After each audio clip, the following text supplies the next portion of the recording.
Ya, Salam Pastor Paul. Halo Ibu Yeti. Pastor mau nanya pertama, setan itu diciptakan, apakah benar setan itu diciptakan Tuhan untuk menguji iman manusia? Lalu yang kedua, kalau kita habis sembahyang di kuburan Pastor atau di rumah abu, buah atau dagingnya itu kita makan lagi berhala, boleh atau tidak? Terus lalu yang ketiga, eh, Hagios Eropa ini kan komunitas orang-orang yang percaya Tuhan Yesus. Sifatnya kan di udara, Pastor. Nah, pertanyaan saya eh, mengenai tubuh dan darah Kristus itu, Pastor. Kalau tubuh tubuh Yesus kan dilambangkan dengan roti. Kalau darah dilambangkan dengan anggur. Nah, itu kit- eh, kalau kalau begitu menurut Pastor Paul itu gimana, Pastor? Kalau kan maksudnya seperti di gereja Betani kan 2 minggu sekali katanya makan hosti sama anggur. Kalau di gereja Katolik itu kan selalu setiap Ekaristi berapa kali Ya, aja. mengapa komunitasnya kita nggak pernah bikin perjamuan suci gitu ya? Ya, iya, betul, Ya, betul. oke. Oke, Jawab itu dulu aja, ya. Saya Pastor. jawab dulu ya. Terima kasih. Setan itu tidak diciptakan ya. Itu ada dengan sendirinya sebagai akibat. Nah, kalau kita lihat, nanti saya jelaskan lagi ya yang tentang setan itu nanti kita jelaskan lagi. Yang nomor satu nanti saya jelaskan lagi dari depan.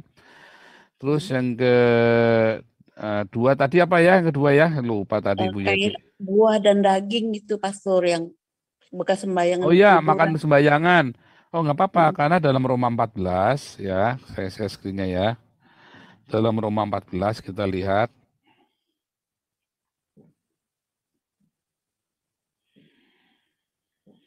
Sebentar ya, saya anjurkan dasarnya dulu ya, dasarnya dulu. Dulu ya di zaman Kristen, zaman para rasul nggak boleh ya. Di zaman kisah para rasul, saya bacakan ya. Kisah Rasul 15 ya. Ini kan ada ceritanya gara-gara masalah sunat nih pertama nih. Apakah orang yang bukan Yahudi harus disunat? Ya, Terus terjadilah sidang Yerusalem. Kisah Rasul 15 ada si konsili orang Kristen pertama ya. Ya, nah dulu namanya bukan Kristen, pengikut jalan Tuhan. Di zaman para rasul itu, kalau ada Kristen itu cuma sekali ya, apa namanya, yang asli disebut Kristen itu cuma sekali disebut di dalam Kisah Rasul 11 ayat 26. Di Antioquia mereka sebut Kristen. Tetapi orang-orang lain yang bilang sebut Kristen, para rasul dan para murid, mereka bilang saya pengikut jalan Tuhan. Ya, di Kisah Rasul semua itu makanya di kelas evangelis ikut nanti saya terangkan. Ya, jadi kata Kristen itu ya, itu adalah sebutan orang lain dan itu bukan proper name, tetapi sebuah sebutan. Oh itu tuh para pengikut Kristus tuh. Nah, kalau kita kan panjang bahasa Indonesia, itu mereka itu pengikut Kristus tuh. Tapi kalau orang Yunani kan kata pengikut Kristus artinya Kristian, udah gitu aja simpel. Tapi itu bukan proper name, itu pengikut Kristus tuh. Nah, gitu ya. Nah, tapi para rasul dan para murid berkata, aku pengikut jalan Tuhan. Nah, kemudian orang-orang non-Yahudi, nah, dia bilang apa? Ya, kesimpulannya, oke, nggak usah disunat. Tapi satu, menjauhkan diri dari makanan yang dicemarkan berhala. Satu ya. Dua, dari percabulan. Percabulan di dalam zaman Esra dan Nehemia nanti merujuk kepada Matius 19 tentang percabulan dan Matius 5 ya tentang perceraian. Ya, merujuknya ke sana termasuk di dalam pasal Ulangan pasal 4 ya. Percabulan di zamannya Esra Nehemia ya yang dimaksud adalah nggak boleh poligami. Makanya zaman Esra Nehemia sampai dengan zaman Yesus sampai dengan hari ini orang Israel tidak berpoligami, orang Yahudi tidak berpoligami. Karena sebelum orang poligami kan kepengin dulu kan, makanya Yesus bilang, kamu baru lihat kepengin itu sudah cabul, berzina di hatinya, gak boleh. Makanya, oh kalau gitu. Nah terus bilang kan hanya masalah cerai, nggak boleh cerai dong. Oh enggak, kamu nggak boleh cerai. Loh kalau gitu ngapain kawin? Kan bosen kan? Perempuannya itu terus udah tua. Saya kan pengennya nyoba yang muda yang seger. Ah, nggak boleh. Kalau gitu ngapain kawin? Para muridnya, para orang Yahudi bilang kesel kan? Nggak boleh cerai, nggak boleh ganti pasangan. Nah, itu namanya percabulan. Jadi nggak boleh bercabul, nggak boleh berpoligami. Apalagi cabul yang lain ya, poligami aja nggak boleh. Nah, itu nanti keterangannya nanti ya. Kapan-kapan nanti. Nah, dari daging binatang yang mati dicekik.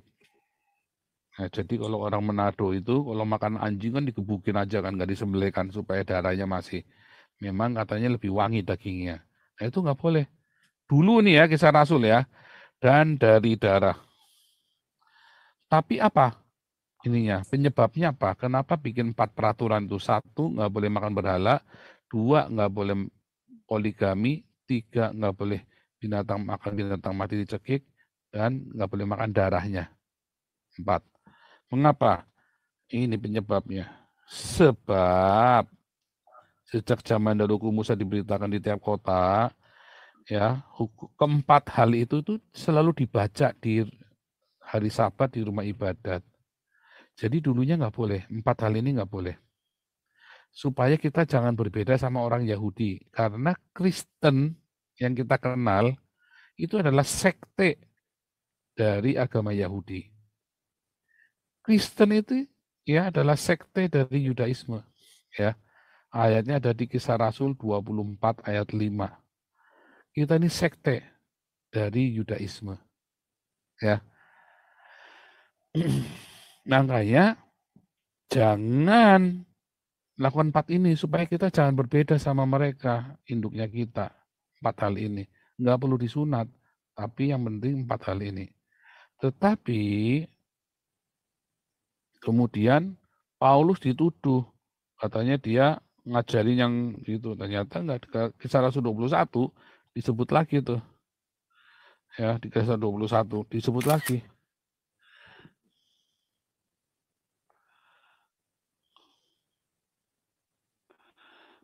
Nah ya, Kisah Rasul 21 disebut lagi.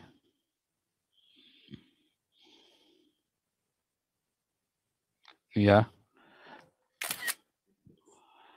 nggak boleh makan berhala,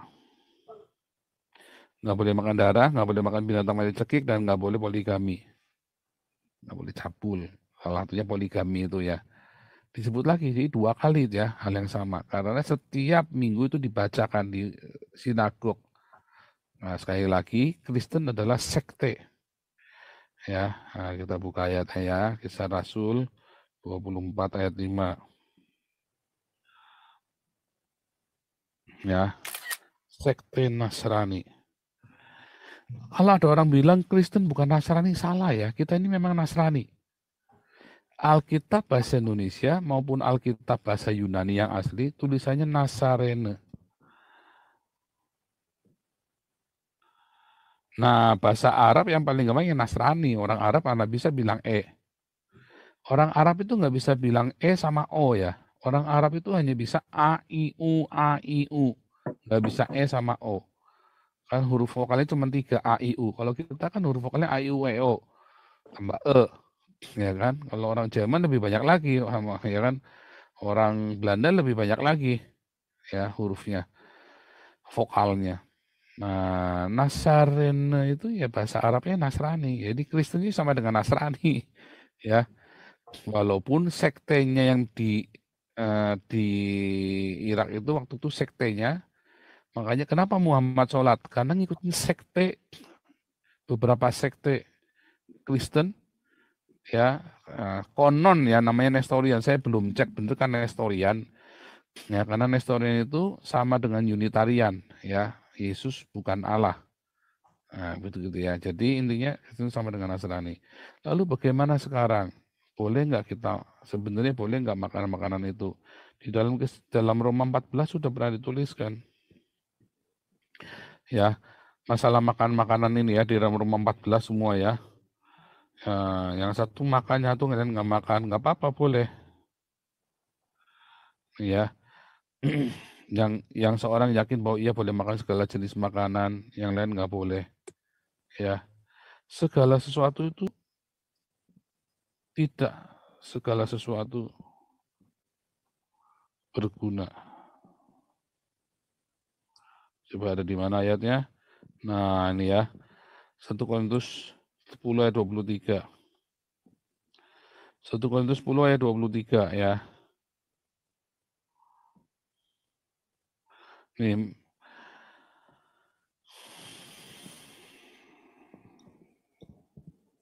segala sesuatu diperbolehkan ya.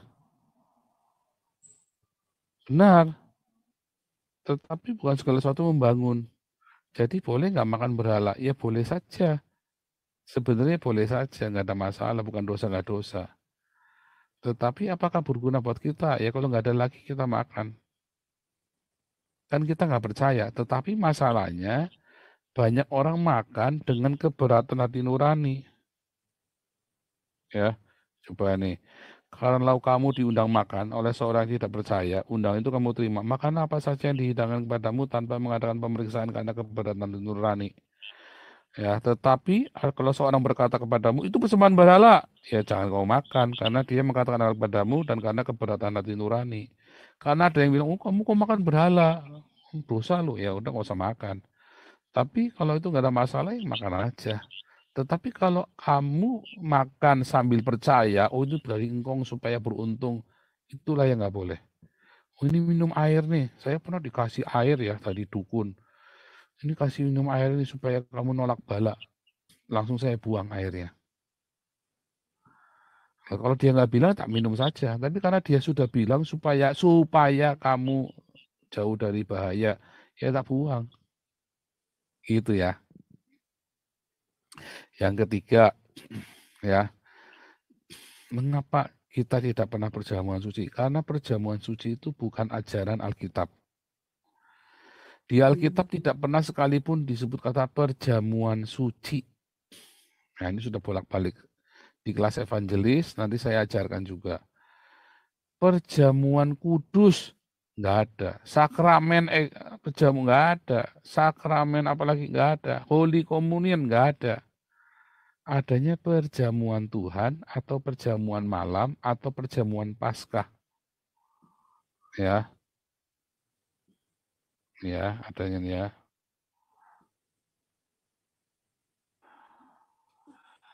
Perjamuan suci nggak ada. Perjamuan kudus nggak ada. Holy Communion nggak ada. Yang ada adalah perjamuan Tuhan.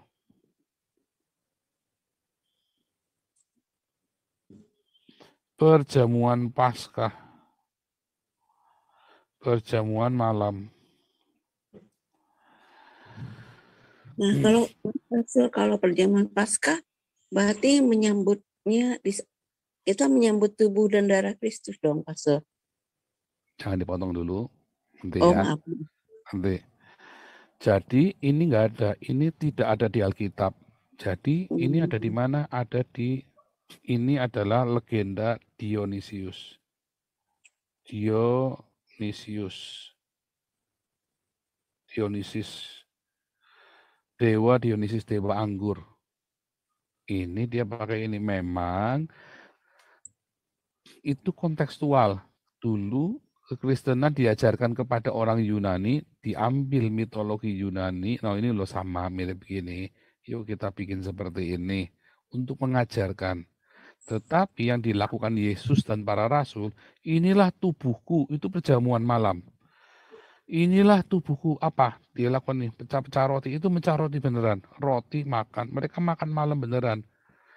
Nah, kita sudah melakukan, kita melakukan tiap hari, Senin sampai Jumat. Inilah tubuhku yang terpecah bagimu. Apakah simbol? Bukan.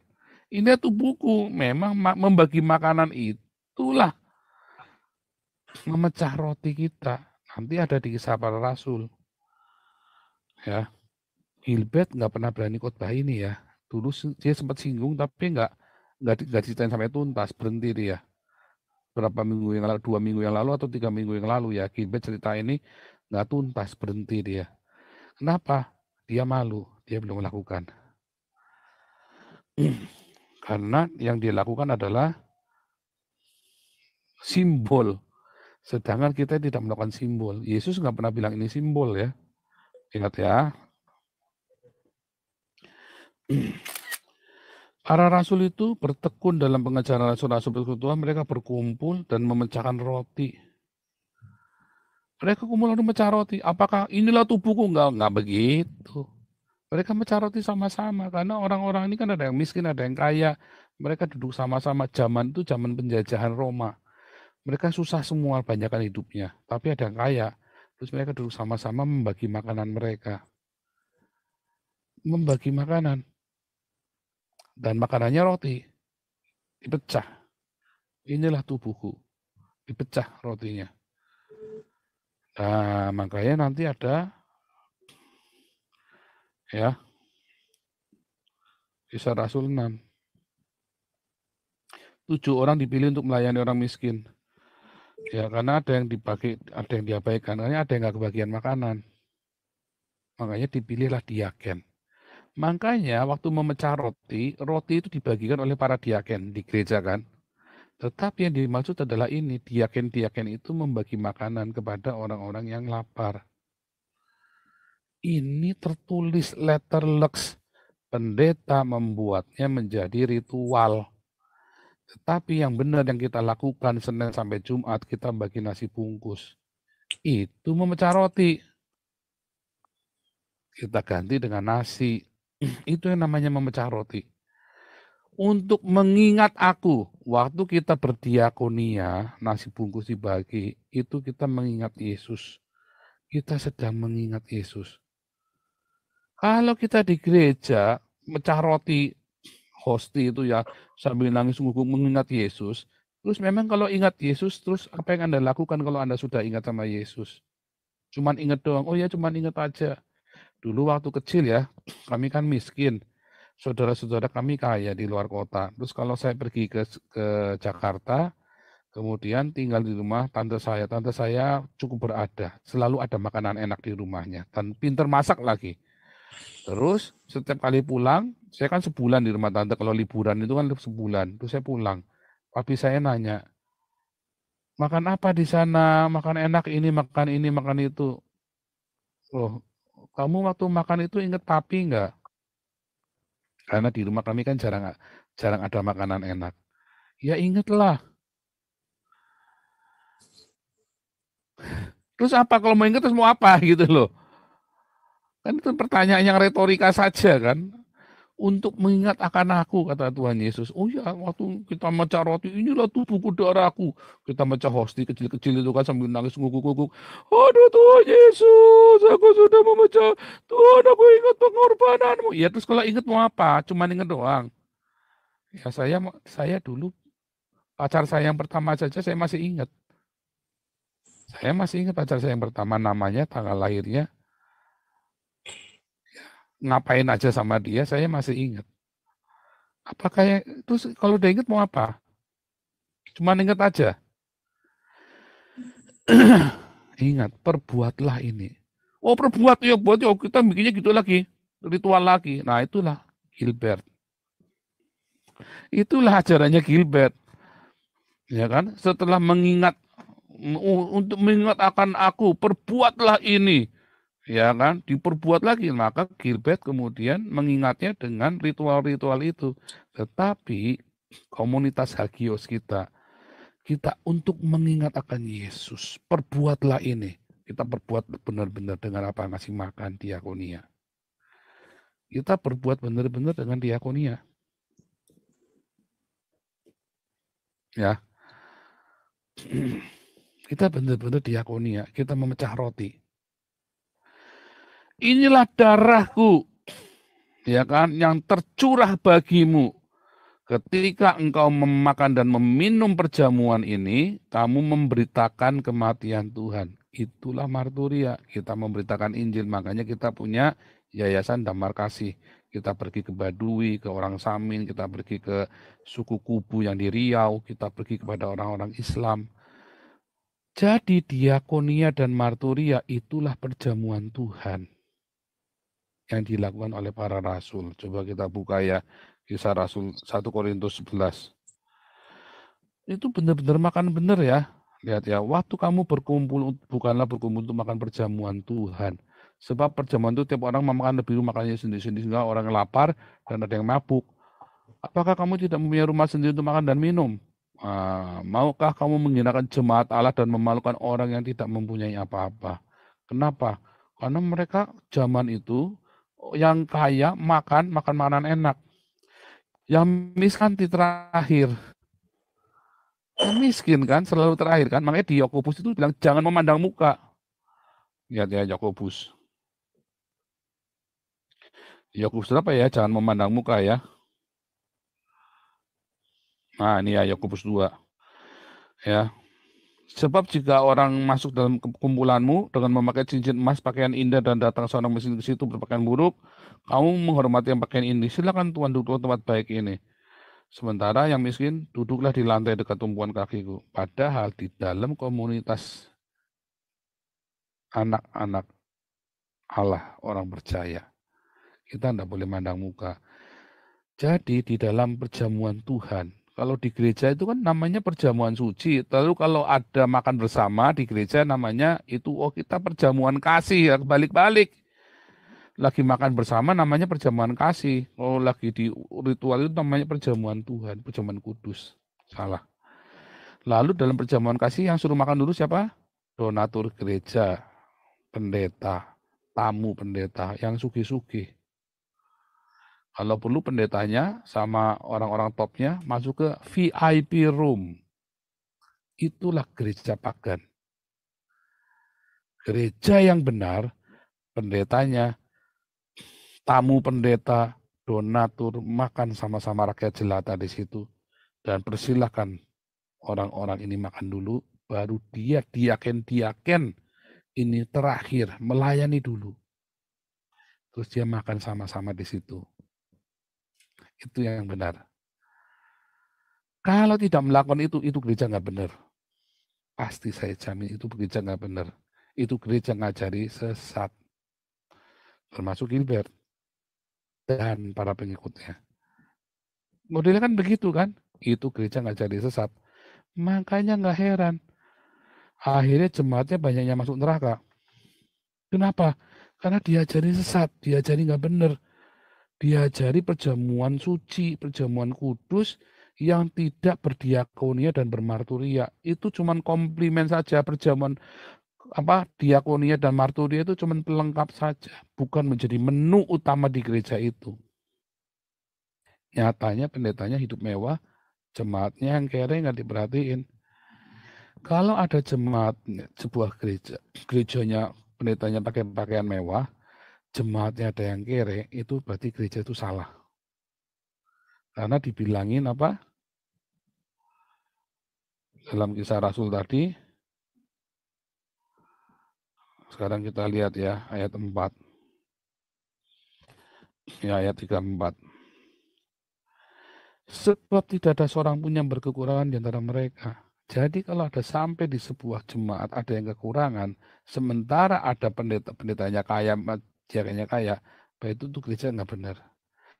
Makanya kita Embun Pagi mau bikin yayasan supaya semua yang aktif di Embun Pagi jangan ada yang sampai kere, sampai bingung besok mau makan apa, anak saya belum bayar sekolah.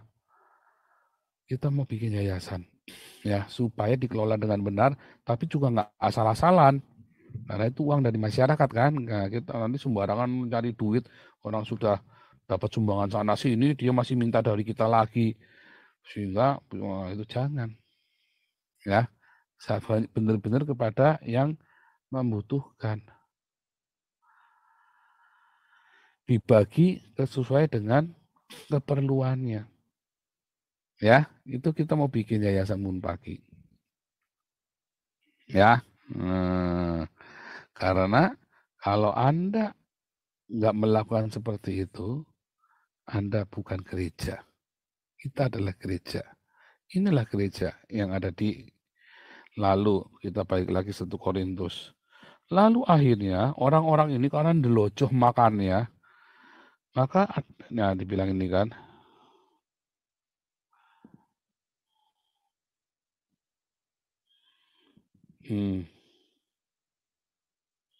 ayat 30. Sebab itu banyak di antara kamu yang lemah dan sakit, tidak sedikit yang meninggal. Bukan karena klinik, wah sakti ini, airnya suci, ini capnya Tiberias misalnya. Oh, enggak. Karena dilocoh makannya orang-orang kaya ini, makanya banyak yang lemah, sakit, meninggal, kolesterol, stroke. Makanya dilocoh, rakus.